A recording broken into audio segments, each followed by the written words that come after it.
Hello guys and welcome to Tech Tricks Tutorials. In today's video, I'll show you how to find your Gcash referral code.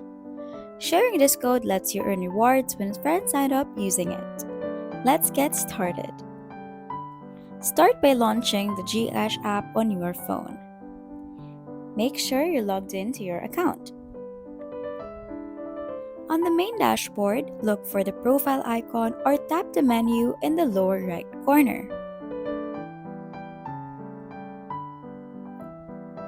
Select Invite Friends from the menu. This is where you'll find details about your referral code.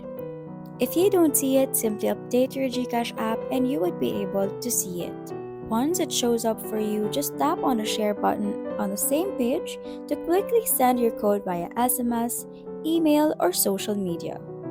You can also copy the code and paste it wherever you like. When your friend registers using your referral code and completes the necessary requirements, you'll earn rewards directly in your Gcash account. And that's how you find your Gcash referral code. It's a great way to earn rewards while helping your friends to join Gcash. If you found this video helpful, be sure to like, subscribe, and share.